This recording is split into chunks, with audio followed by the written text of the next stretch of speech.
Hey guys, welcome back to the channel.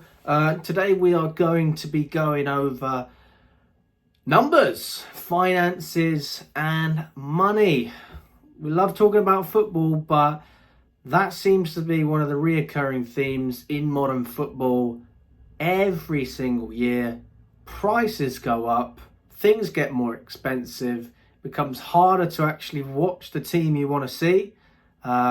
Because of the pressures the clubs are under with FFP and PSR, and there's just a lot of things that people don't realise about these clubs. So we're going to dive into three stories. We're going to start off with Aston Villa. Now, Aston Villa are in the Champions League. Fair play to them; they beat Chelsea to it, as well as other clubs as well, and they absolutely deserve to be there. But what Villa fans didn't expect is, straight off the back of getting into the Champions League, the price of tickets in order to actually watch your team, it's crazy. It's absolutely criminal. So Aston Villa have come out and defended the prices that they've set out, which you would expect.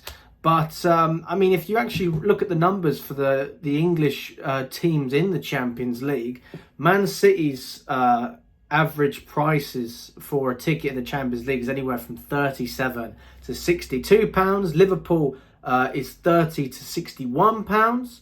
Aston Villa is then £70 to £97, and Arsenal, the most expensive, is £74 to £106. But it is good to understand that Arsenal's season tickets include those Champions League initial games as well, so that's just included in what you pay up front.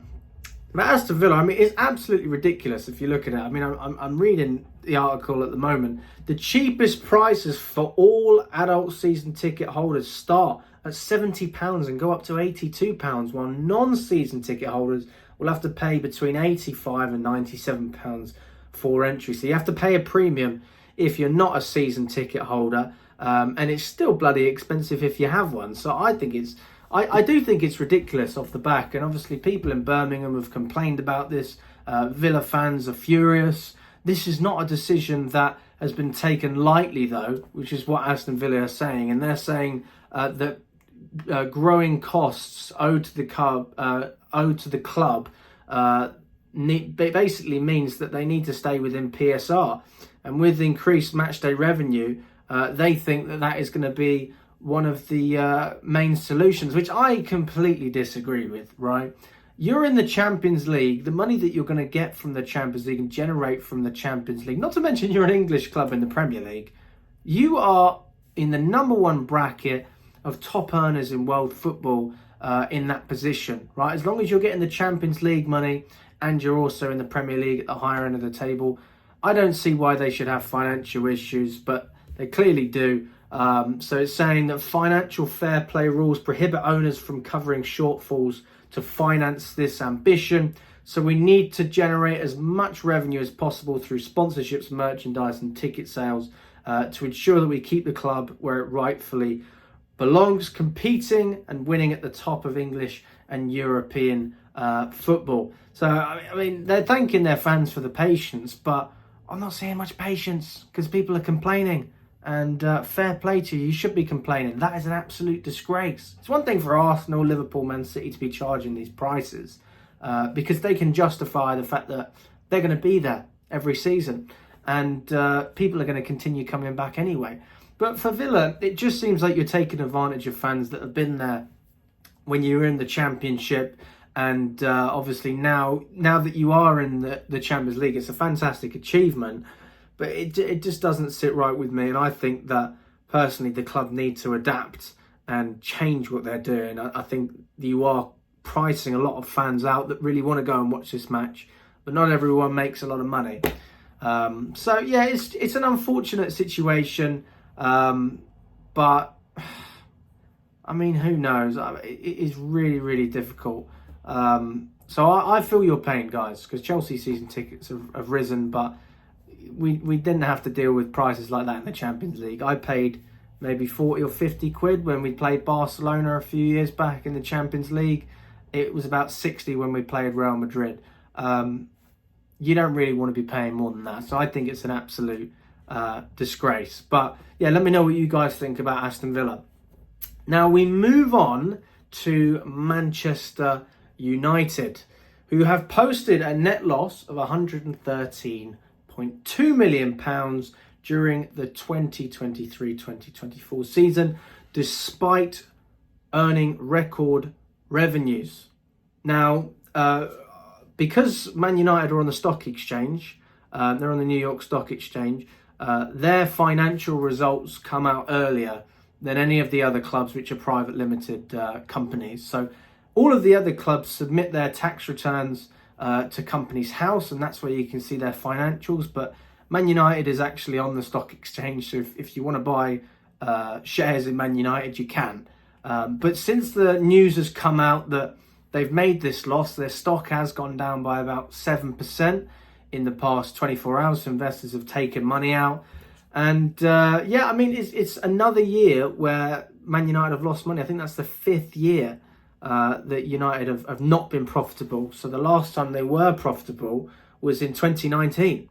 And maybe this is one of the reasons the Glazers were looking for initial investment, because actually they realised, we don't know what we're doing here. We're not making any money now because the club's not profitable, so we need to try and change things up. And Jim Radcliffe's come in with a 27% stake, and they have cut a lot of their costs. They've sacked 250 members of staff, and yeah, they're trying to fit in with PSR as well. I mean, it's absolutely mad, because as well as net loss, United's pre-tax loss stood at 130.7 million. So a club's pre-tax profit or loss is the starting point for the Premier League's PSR rules.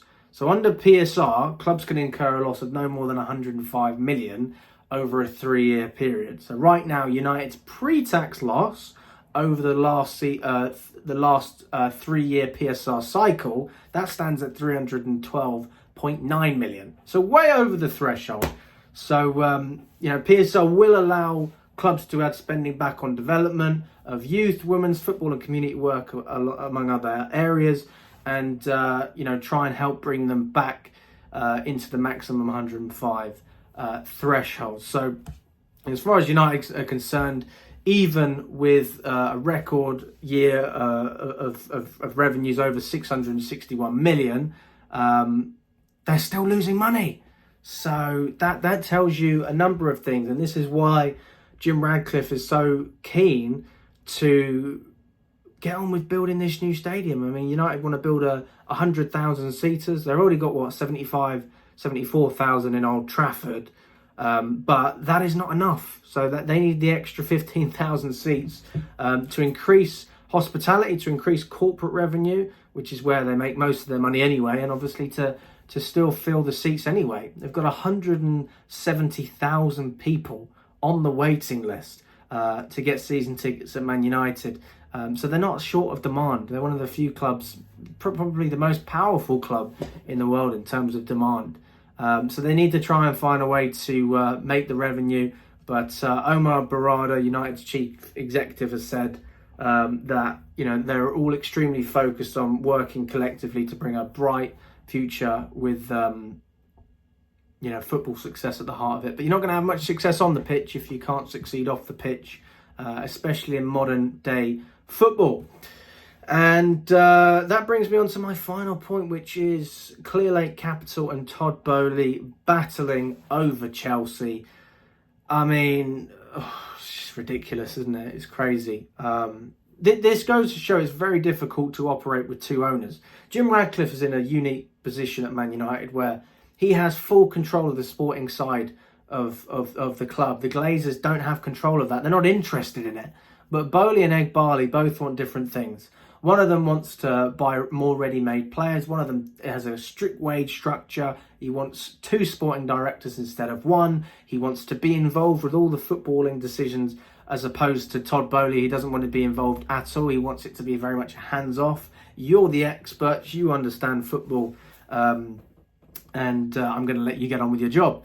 So, Todd Boehly is currently in the process of getting investors behind him, and there are already investors who have approached Todd Boehly, according to reports.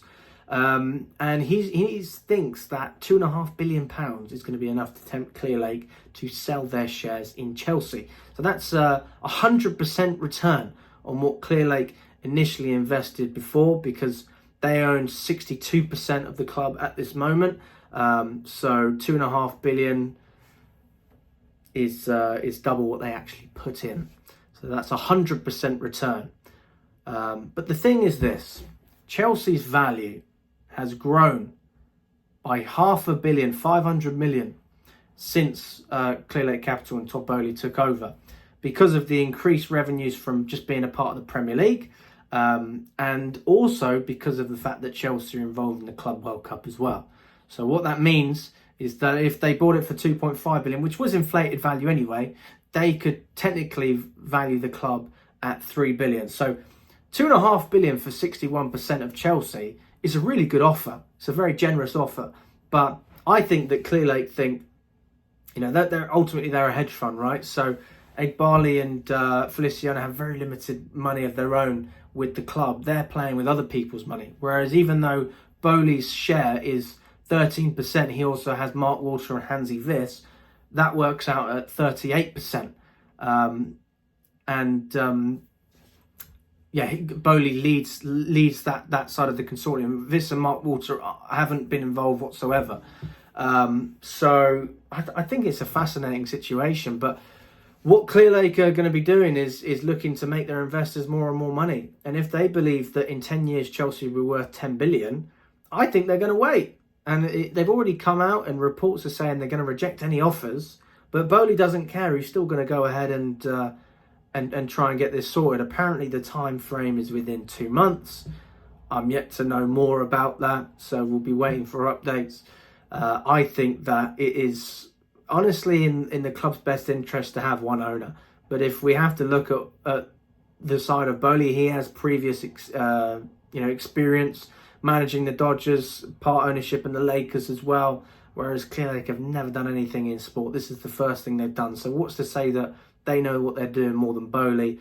And they certainly don't have Chelsea's best interests at heart, because, as I said, they're a fund. Their role is to go in and make money for their investors, whereas Boehly has his own personal money involved, and he's looking at a 20, 30-year project as opposed to a 10-year deal. So that's where I stand at the moment. That's where Chelsea are. Let me know in the comments what you think. If you're a Villa fan, is it a disgrace what they're doing, or can you actually justify the fact that ticket prices for the Champions League are so high? If you're in the Man United side of things, are you surprised that you're still losing money, even though you're making record amounts of revenue as well? And then if you're part of the Chelsea fan base, are you Team Boehly or Team Clearlake? All the best, guys. Speak soon. Subscribe to the channel if you haven't already, and please leave a thumbs up. And I'll see you in the next one.